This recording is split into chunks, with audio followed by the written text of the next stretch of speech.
থামো! I command you, stop the car!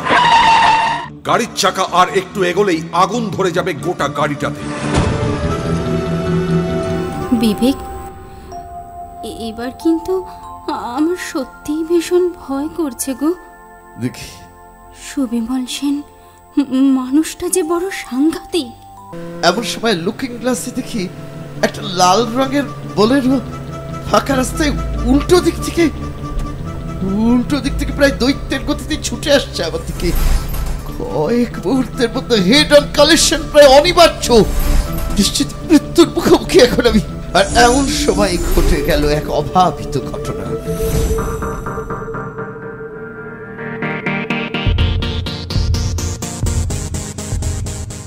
নমস্কার, বাকশ্রুতি YouTube চ্যানেলের পক্ষ থেকে আমি সতীনাথ মুখোপাধ্যায় সমস্ত শ্রোতা বন্ধুদের স্বাগত জানাচ্ছি। প্রতি শনিবার আমাদের চ্যানেলে শনিবারের শিহরণ অনুষ্ঠানে আপনারা শুনতে পাবেন রোমহর্ষক গল্পের শিহরণ জাগানো নাটক।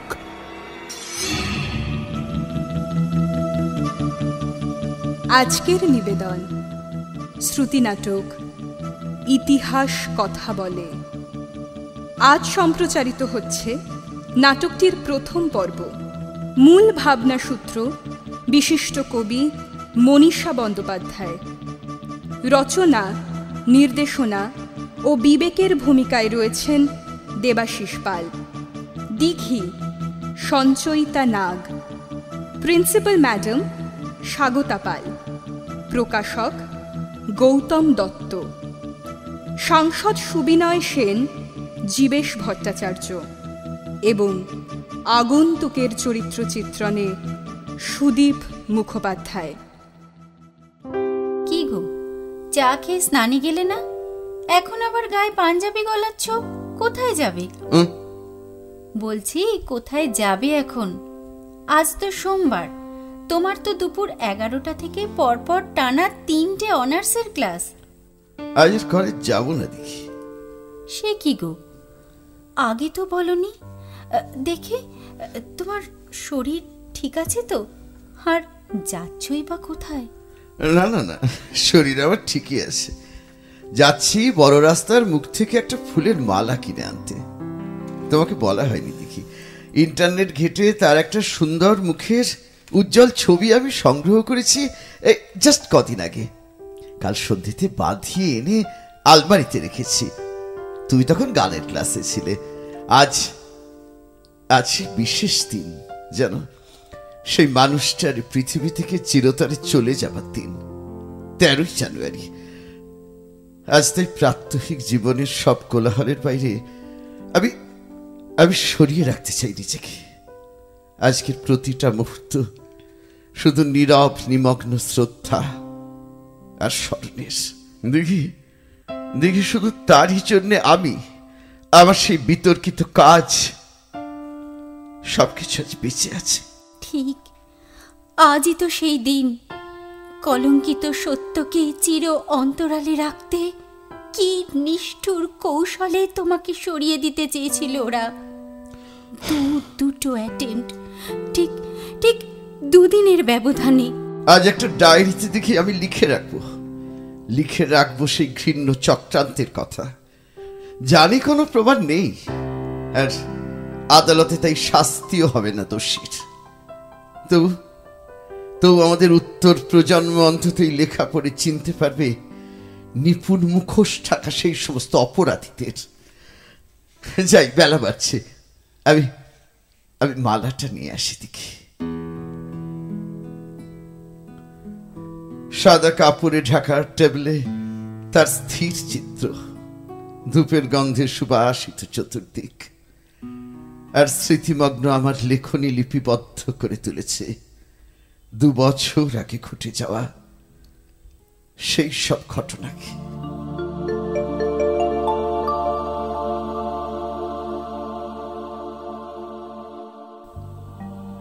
কি গো, ঘর অন্ধকার করে বসে আছো যে? আমার আজ গানের ক্লাস শেষ হতে একটু দেরি হয়ে গেল গো। আসলে মিড জানুয়ারিতেই তো আমাদের ইনস্টিটিউশনের অ্যানুয়াল প্রোগ্রাম আছে। কিন্তু তুমি এভাবে বসে আছো কেন? বাইরের জামা কাপড়ও ছাড়োনি। কি হয়েছে? Anything wrong Bibek? Everything is going wrong in my life. দেখি চেনা মানুষগুলোকে আজ রাতারাতি কেমন যেন অচেনা লাগছে আমার। Entirely unknown. কি হয়েছে? আমাকে সবটা খুলে বলো বিবেক। আমার যে ভীষণ টেনশন হচ্ছে। একই দিনে পর পর দুটো প্রচন্ড প্রত্যাঘাত। প্রত্যাঘাত? না না না, আবেগের বশে শব্দটার হয়তো ভুল প্রয়োগ করলাম আমি। প্রত্যাঘাত তো আঘাতের বিপরীতেই হয় দেখি। আমি তো ওদের সঙ্গে কখনো কোনো অন্যায় করিনি, অসৎ আচরণ করিনি। আমার যথার্থ শুভাকাঙ্ক্ষী ভেবে অকপট শ্রদ্ধার সম্মানই করে এসেছি ওদের।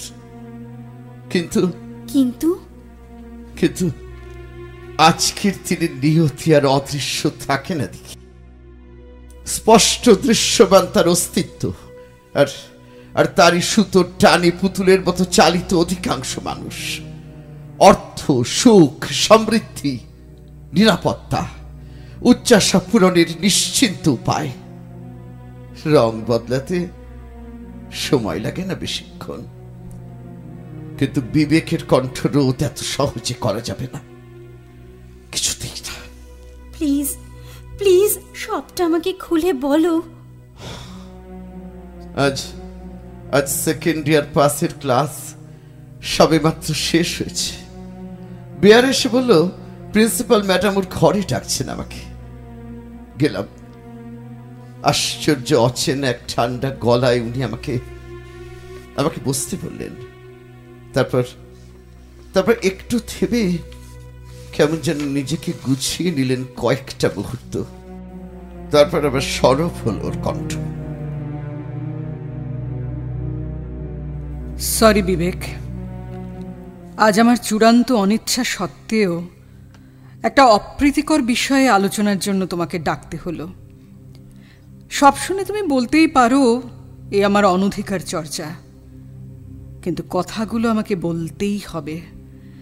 Just I have to. No problem ma'am, আপনি বলুন। আমি তো এই 3টে বছরে অভিভাবকের মতোই আপনাকে সম্মান করে এসেছি, আর আপনিও গাইড করে এসেছেন আমাকে। So don't hesitate ma'am, please. Vivek, তুমি এই বইটা প্রকাশের পরিকল্পনা পরিত্যাগ করো। দেখো, ইতিহাস নির্ভর সাহিত্য রচনার জন্য ইতিমধ্যেই তুমি যথেষ্ট খ্যাতি অর্জন করেছ। দুটো সরকারি পুরস্কার তোমার ঝুলিতে। তোমার নীলাচলে নিহত Nimai best seller. I proud of you by heart. আমাদের কলেজেরও গর্ব তুমি। কিন্তু কি ম্যাম? যেই ইতিহাসের কথা তুমি এতকাল লিখে এসেছ তা কয়েক শতাব্দী আগের। তার ভালো মন্দের দায় আজ আর কারোর উপরই বর্তায় না। কিন্তু এখন তুমি যা প্রকাশ করতে চলেছ তার সঙ্গে বর্তমানের অনেক রাজনৈতিক ব্যক্তিত্বই প্রত্যক্ষভাবে সম্পৃক্ত। তাদের ভাবমূর্তি। আপনি আমাকে অন্যায়ের সঙ্গে আপোষ করতে বলছেন, তাই তো? ম্যাডাম, ইতিহাস নির্বিকার, নিরপেক্ষ, তার কণ্ঠরোধ করা যায় না। প্রচলিত সব ইতিহাসই সত্য নির্ভর নয় বিবেক, সে কথা আমার থেকে তুমিই ভালো মতো জানো। শাসক শ্রেণীর স্বার্থে সুপরিকল্পিতভাবে সৃষ্টি করা হয় ছদ্ম ইতিহাস। তোমার একার চেষ্টায় তুমি কি পারবে একে বদলে ফেলতে? বিন্দু বিন্দু করে সিন্ধুর জন্ম হয় ম্যাডাম। আমার মতো ব্যতিক্রমী রচনাকার এদেশে আরো অনেকে আছেন। আর এই বইটা লেখার ক্ষেত্রেও আমি অনুপ্রেরণা পেয়েছি তেমনি এক সৎ সাহিত্যিকের, অনুস্থর। তিনি তার your prime minister is dead গ্রন্থে যে নিদারুণ সত্যের কথা লিখে গেছেন, তাকেই আমি আরো বিস্তারিত তথ্য প্রমাণ সহ প্রকাশ করতে চেয়েছি। ইতিহাসের ছাত্র হিসেবে, অধ্যাপক হিসেবে আগামী প্রজন্মের কাছে প্রকৃত সত্যকে উন্মোচিত করে তোলা আমার অপরিহার্য কর্তব্য বলেই আমি মনে করি। তাতে যদি তোমার চাকরি না থাকে, বিঘ্নিত হয় তোমার নিরাপত্তা, বিপন্ন হয় তোমার জীবন। আপনি কি আমাকে থ্রেট করছেন? আমি শুভাকাঙ্ক্ষী হিসেবে তোমাকে সতর্ক করছি বিবেক। আমাদের কলেজ কেন্দ্রীয় সরকারের নিয়ন্ত্রণাধীন। দে আর অলসো রুলিং পার্টি নাও। মুক্তকণ্ঠ প্রকাশনা সংস্থা থেকে আসন্ন বইমেলায় তোমার এই বই প্রকাশের বিষয়টা নিয়ে রীতিমতো শোরগোল উঠেছে। প্রেস মিডিয়ায় এখন এটা একটা হটকেক টপিক। ওপর মহল থেকে নির্দেশ এসেছে আমার কাছে, তুমি নিজেকে সংযত না করলে সাসপেন্ড করা হবে তোমাকে ইমিডিয়েটলি। কোন ইস্যুতে? সেটা তো ডিসাইডেড হবে ম্যানেজিং কমিটির ওয়ান এজেন্ডা এমার্জেন্সি মিটিংয়ে। You have gone so far Bibek. Please please be back for the terrific danger zone. It's not possible ma'am. Unable. কোনো কিছুর মূল্যেই আমার আদর্শকে আমি জলাঞ্জলি দিতে পারবো না। এই তোমার শেষ কথা বিবেক? এই আমার চূড়ান্ত সিদ্ধান্ত ম্যাডাম। অ্যাট এনি কস্ট আমার এই পাণ্ডুলিপি মুদ্রণের মুখ দেখবেই।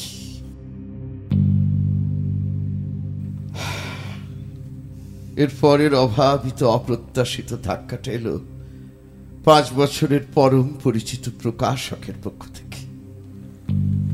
প্রুফ দেখতে গেলাম কিছুটা বিধ্বস্ত মন নিয়ে ঠিক বিকেল 5টায়।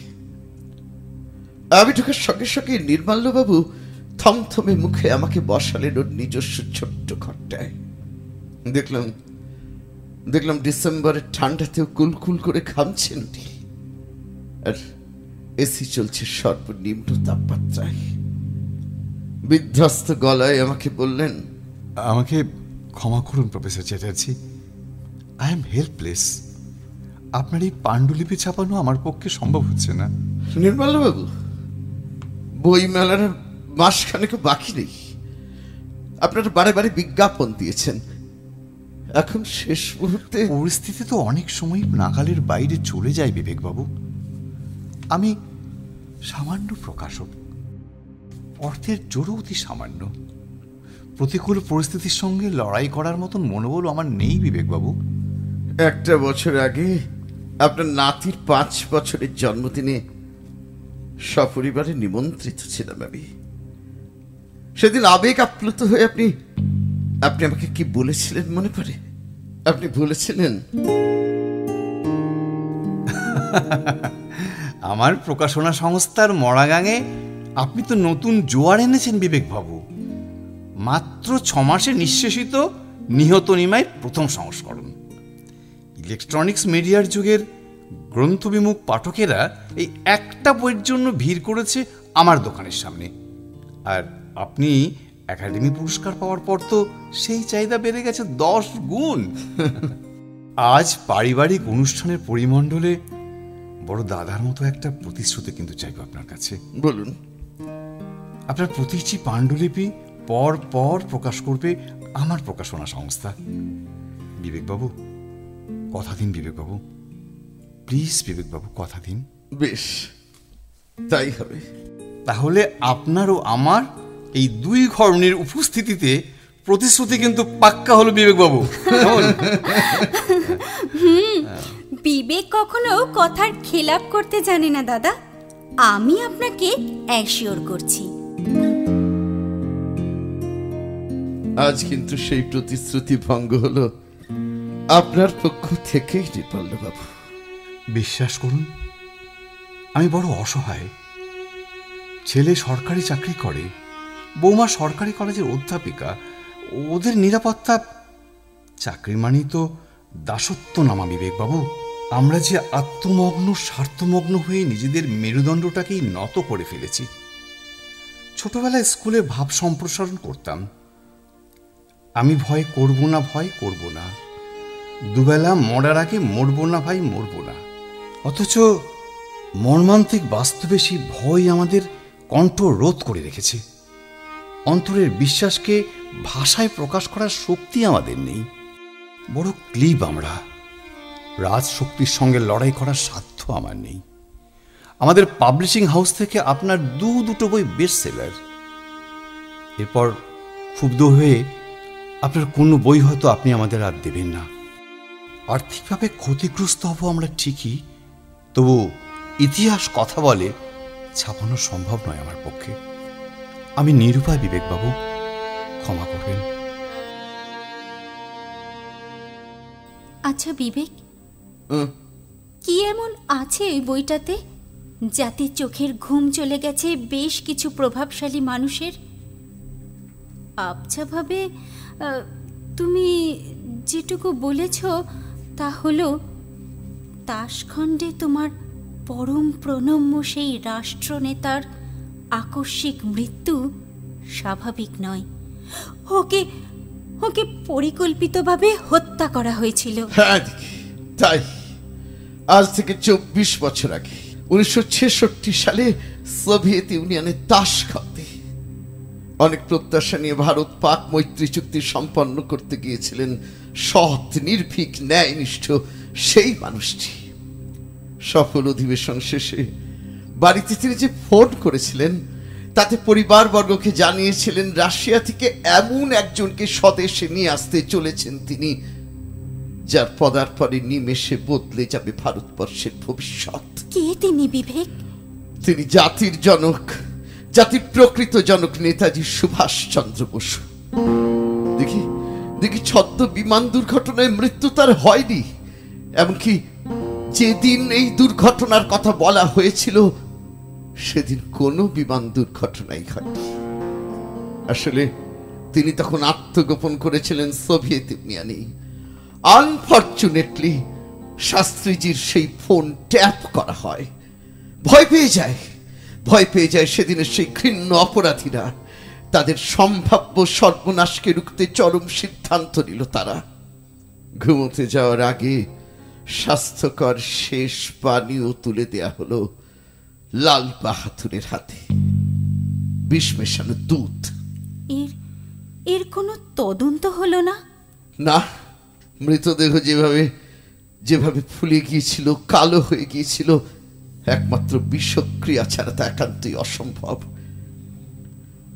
লাল বাহাদুরের পরিবারবর্গ চেয়েছিলেন ময়না তদন্ত হোক শাস্ত্রীজির এই শরীরের, কিন্তু প্রশাসনিক প্রধান, তদানীন্তন প্রশাসনিক প্রধান নাকচ করে দিলেন সেই দাবি। পোস্টমর্টেমে কাটা ছেঁড়া হলে নাকি তার শরীরের অমর্যাদা হবে। দেখি আমি নিজের খরচে বই প্রকাশ করব। নিষ্ঠুর চক্রান্তের কাছে আমি মাথা নোয়াবো না, হেরে যাবো না কিছুতেই। জানি বিপদ এখন তোমার সঙ্গে পায়ে পায়ে হাঁটবে, তবু আমার বিবেকের কণ্ঠরোধ করতে কেউ পারবে না। দেখি এবার জামা কাপড় ছাড়ো প্লিজ, হাত মুখ ধুয়ে ফ্রেশ হয়ে নাও, আমি চা করে আনছি। একটু পরে বসুন আমার কাছে, খুব ক্লান্ত লাগছে জানো। আমার কাজলা দিঘির স্নিগ্ধ সান্নিধ্যে থাকি কিছুক্ষণ। দেখি আমার সব লড়াইয়ের, সব প্রতিবাদের শক্তি যে তুমি। দেখি এই ছাড়ো, পাগল একটা। দেখো সব ঠিক হয়ে যাবে, তুমি দেখো, আমি বলছি। দেখি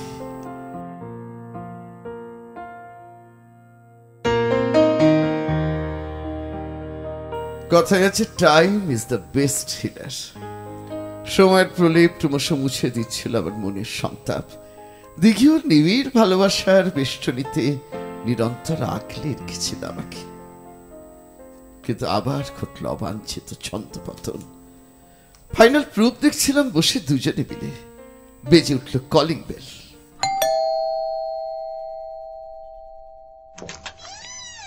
দেখি দরজা খুলে দিতেই ভেতরে প্রবেশ করলেন স্থানীয় সাংসদ সুবিনয় সেন। আমি তো রীতিমতো হতচকিত। নানা সাংস্কৃতিক অনুষ্ঠানে নিয়মিত দেখা সাক্ষাৎ হয় ঠিকই, কিন্তু হঠাৎ আমার বাড়িতে। ক্ষণিকের নীরবতা ভেঙে কথা শুরু করলেন উনি। কি মশাই, ভূত দেখলেন মনে হচ্ছে? আরে বুঝতে বলবেন তো নাকি? আজকের সান্ধ্য চাটা আমি তো ভাবলাম আপনার বাড়িতেই জমিয়ে বসে খাবো। অবশ্যই অবশ্যই সুবিনয় বাবু, অবভিয়াসলি ইটস আওয়ার প্লেজার। দেখি হ্যাঁ আসছি। দেখি সুবিনয় বাবু এসেছেন, চায়ের সঙ্গে কিছু স্ন্যাক্স। হ্যাঁ হ্যাঁ, আমি এক্ষুনি ব্যবস্থা করছি, তোমরা কথা বলো। Thank you madam. তবে আমি কিন্তু চায়ে চিনি খাই একটু বেশি, হ্যাঁ একটু বেশি পরিমাণে, 2 চামচ। আসলে তা না হলে গলার স্বরে যেন ঠিক মিষ্টি ভাবটা আসে না, বুঝেছেন? এই ধরুন কারো ওপর আমার ভীষণ রাগ হচ্ছে, কিন্তু রাগলে তো চলবে না, মিষ্টি কথায় কাজ উদ্ধার করতে হবে। তাই এই অতিরিক্ত চিনি, হ্যাঁ বুঝলেন? হ্যাঁ, তারপর বিবেক বাবু, সব ঠিকঠাক চলছে তো? আমি কিন্তু একটা সুখবর, একটা সুপ্রস্তাব নিয়ে বলতে পারেন প্রায় প্রার্থী হয়ে এসেছি আপনার কাছে। বলুন না সুবিনয় বাবু, এত ভনিতা নিষ্প্রয়োজন। তা সত্যি, ভনিতা টনিতা ওসব সাহিত্যের ব্যাপার, তাই না? আমরা নিতান্তই কেজো মানুষ, ওসব ঠিক আমাদের মানায় না, কি বলেন? আসলে কি বলতো, আপনার সঙ্গে তো সেই নিখিলবঙ্গ সাহিত্য সম্মেলনে প্রায় 3 মাস আগে দেখা। আমি সভাপতি, আপনি প্রধান অতিথি, তারপর এতগুলো দিন হয়ে গেল, তাই সেদিনের সেই অতিথির গৃহে আজ কিছুক্ষণের আতিথ্য গ্রহণ করতে এলাম। দেখুন দেখি, আবার সেই ভনিতা হয়ে যাচ্ছে। না না না না, এবার কাজের কথায় আসি। এই নিন আপনার চা, আর নাও তুমিও ধরো। এ কি ম্যাডাম, চায়ের সঙ্গে টায়ের এই যে বিপুল আয়োজন! আরে আরে, এটা তো কিচ্ছু না, ফ্রিজে যেটুকু টা ছিল ভেজে আনলাম।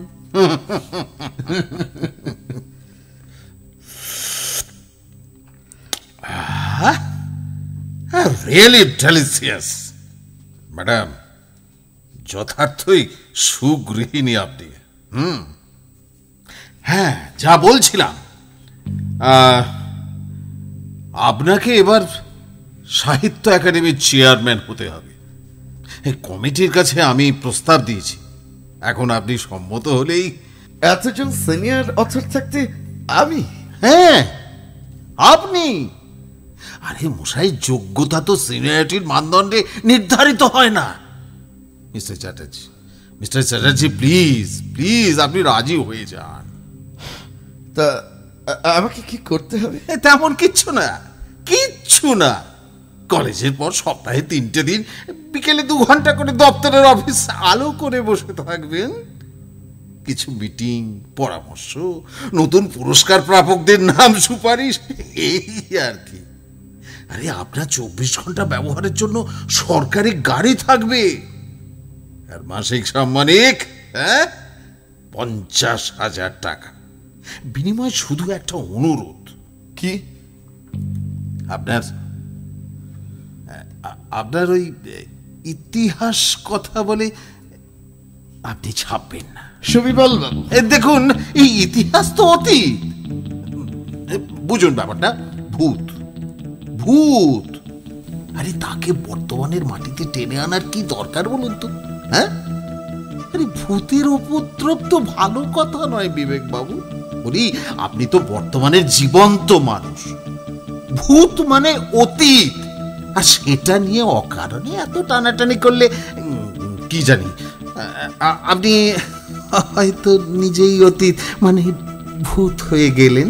আমি ঠিক এই অনুমানটাই করছিলাম। পুরস্কারের প্রলোভনে কাজ না হওয়ায় আপনি আমাকে ভয় দেখাচ্ছেন। সুবিনয় বাবু, ঝুলির মধ্যে থেকে বিড়াল বেরিয়ে পড়েছে আপনার। শুনুন সুবিনয় বাবু, আপনার বা আপনাদের যা ইচ্ছে হয় আপনারা করতে পারেন। আমার সিদ্ধান্তে আমি অনড়। ভালো করলেন না, ভালো করলেন না বিবেক বাবু। শুভাকাঙ্ক্ষীর সুপরামর্শ আপনি শুনলেন না। এরপর যেন কোনো কিছুর জন্য আমাকে দায়ী করবেন না। হ্যাঁ, কোথায় কখন কি যে হয়ে যায়। আমার আবার শোক সভায় যেতে একদম ভালো লাগে না। হ্যাঁ, আসি আসি তাহলে। হ্যাঁ, প্লিজ আসুন। আর যাওয়ার আগে আরেকটা কথাও আপনি শুনে যান। 24 ঘন্টার নোটিশে প্রেস কনফারেন্স ডেকে আপনাদের মুখোশ আমি খুলে দেব, খুলে দেবই।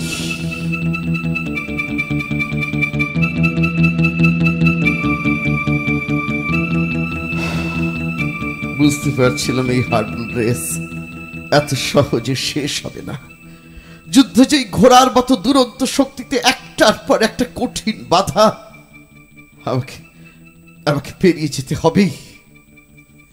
মনটা খুব বিক্ষিপ্ত হয়েছিল। দেখি ম্লান মুখে লক্ষ্য করছে আমার প্রতিটা নীরব ব্যক্তি। রাতে শোয়ার পর আমার কাছে খুব ঘন হয়ে এসে আমার বুকে মাথা রেখে আমার উদ্বিগ্ন বউটা বলল, বিবেক, এবার কিন্তু আমার সত্যিই ভীষণ ভয় করছে গো। দেখি, সুবিমল সেন মানুষটা যে বড় সাংঘাতিক। ওর প্রত্যেকটা কথা আমি আড়াল থেকে শুনেছি। জানি দেখি, জানি বিপদ আমার জন্য ওত পেতে বসে আছে। কিন্তু তুমি বলো নিজের আদর্শকে জলাঞ্জলি দিয়ে আমি বাঁচবো কি করে? কি করব? পিছিয়ে আসবো এই বিতর্কিত বইয়ের প্রকাশনা থেকে। দেখি সে যে আমার অস্তিত্বের লজ্জাকর অপমৃত্যু। কিন্তু তোমার যদি কিছু হয় আমি মরে যাব বিবেক। সেই ইউনিভার্সিটি লাইফ থেকে তোমাকে ছাড়া আমি যে কিচ্ছু জানি না, কিচ্ছু বুঝি না। পাগলি আমার কিচ্ছু হবে না দেখি। তোমার অপার ভালোবাসা অব্যর্থ রক্ষা কবচের মতো আগলে রাখবে আমাকে। এবার নিশ্চিন্তে ঘুমো।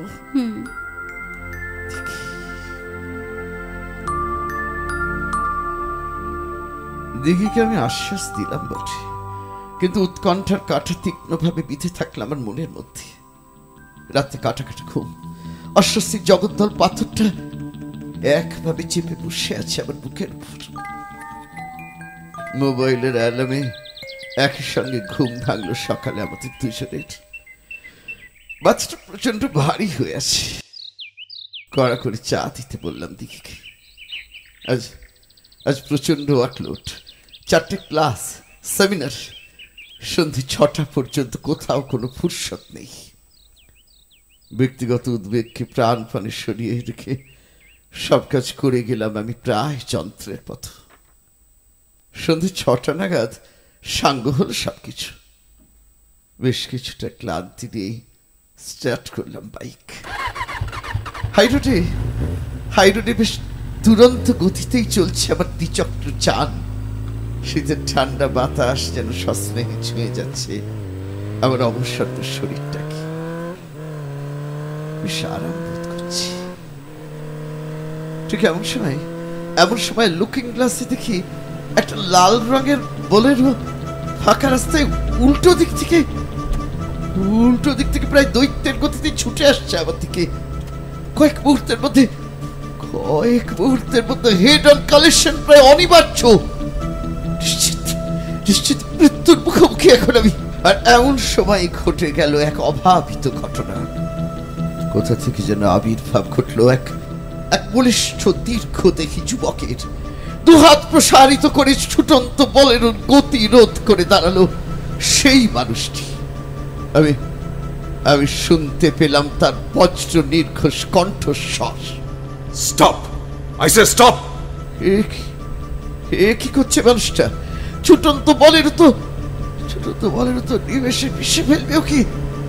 কিন্তু অকুত ভয় সেই কণ্ঠ। গাড়ির চাকা আর একটু এগোলেই আগুন ধরে যাবে গোটা গাড়িটাতে। থামো! I command you, stop the কার।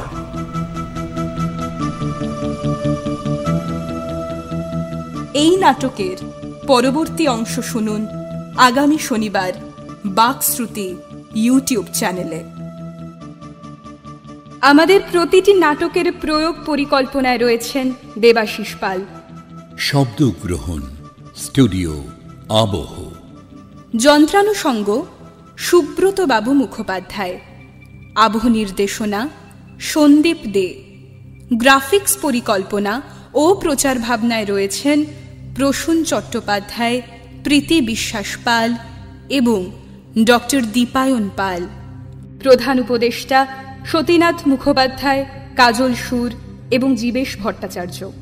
আপনারাও আপনাদের লেখা কোনো ভৌতিক গল্প, কোনো নাটক কিংবা অভিজ্ঞতার কথা আমাদের লিখে পাঠাতে পারেন। মনোনীত রচনা লেখকের নাম সহ প্রচারিত হবে শনিবারের শিহরণ অনুষ্ঠানে। মতামত ও রচনা পাঠানোর ঠিকানা শনিবারের শিহরণ, প্রযত্নে দেবাশিস পাল ও স্বাগতা পাল, 37 নম্বর অখিল মিস্ত্রি লেন, কলকাতা 7,00,009। চলভাস 9830386953 এবং 9830386952।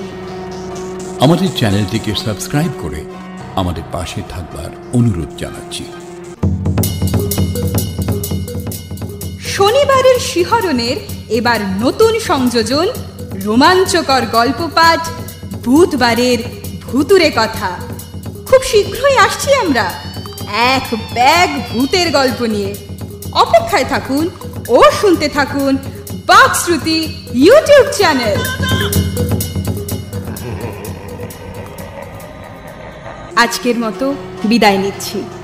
আবার আসব আগামী শনিবার বাকশ্রুতির শনিবারের শিহরণ অনুষ্ঠানে এমনই এক রোমাঞ্চকর নাটকের সম্ভার নিয়ে।